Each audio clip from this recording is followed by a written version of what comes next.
Hello everyone, my name is Christian, and in this video we're going to be looking at haunted downtown El Paso, and specifically we're going to be answering the question, why do El Pasoans believe that downtown El Paso is haunted? So in order to do that, let's first take a look at some of the area's history and also some of the most active sites. So throughout the 1800s, El Paso was pretty much just farmland and it was only the downtown area. At this point, it was really like the Wild West with many outlaws, gunmen, a little bit of government, all fighting over power of the small town. And during this time, a lot of people were killed, naturally just to the nature of fighting over the town. And besides that, there was also the Civil War going on at the time. And when the war ended in 1865, all of the Confederate soldiers that had family in the area were all buried under what is now the El Paso History Museum, ironic enough. And they say that they took out the graves, but it had to only be the headstones because all of the bodies are probably decomposed by now. And that's now a pretty active site in downtown El Paso. So now let's take a look at some of the other most active sites in the downtown area, starting with a hotel called the DeSoto Hotel. So a lot of people call this hotel the most haunted place in Texas, and it was in operation for over 100 years, but not anymore after it burned down on February 4th of 2022. And the cause of the fire is still undetermined. When the place burned down, it was actually closed temporarily for remodeling, and when it burned, a lot of people called saying that they needed to bring ambulances right away, that there were people jumping out of the windows left and right and breaking their legs on the way down, and that there were people screaming and crying. But when the ambulances showed up, there was nobody on the floor, nobody was hurt, and nobody was ever caught or arrested for burning the place. Now, there is a friendly spirit on the fourth floor named Sarah who likes to play. Visitors have reported her knocking on their door asking to play. However, there is a demonic presence in the basement of the hotel, where one of the hotel's long-term residents allegedly performed satanic rituals a long time ago. And visitors of the basement report feelings of being watched and that they just were definitely not welcome there. And that would be easily deniable if it weren't for the actual wounds that they got.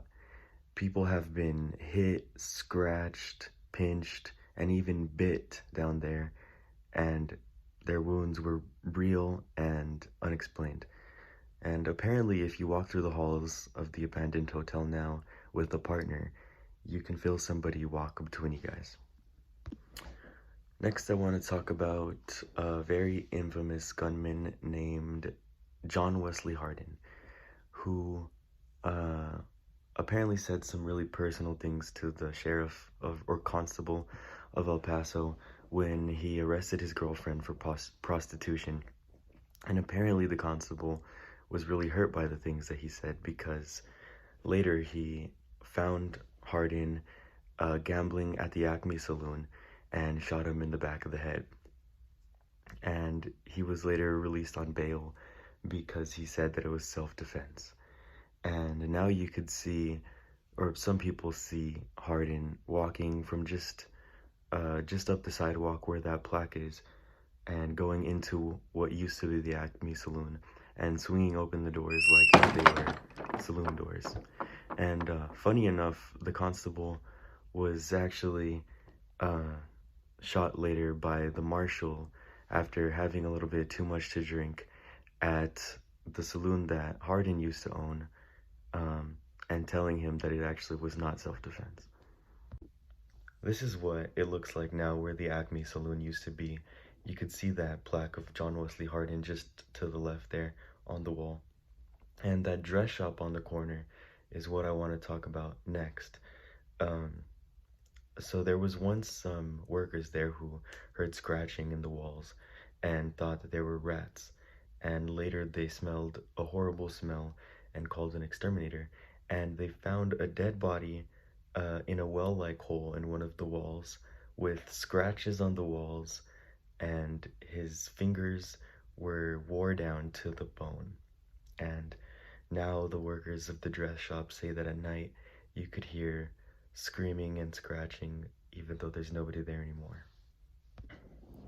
The last place I want to talk about is the Plaza Theater in El Paso, um, which El Pasoans love the Plaza Theater. Everybody's super proud of it, and it's been around for quite a while, since 1930.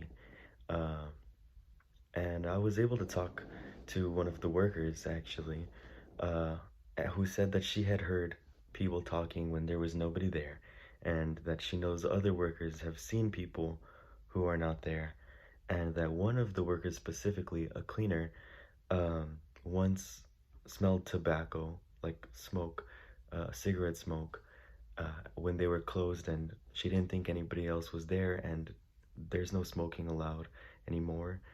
And when she looked for the person, she saw a man dressed in a nice tuxedo on the top balcony, um, looking just very out of place from a different time, with his legs crossed, smoking a cigarette. And she was super scared. And when he stood up and he said, "Everybody has their time to die," and he jumped off the balcony, and she went and tried to help him, but he wasn't there, and he just appeared back on the balcony, and just kept doing the same thing over and over again, ignoring her questions.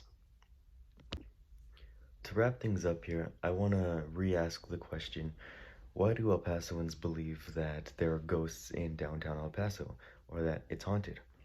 And I think the answer to this question is because people have apparently seen, things, people heard things in these buildings and on the streets.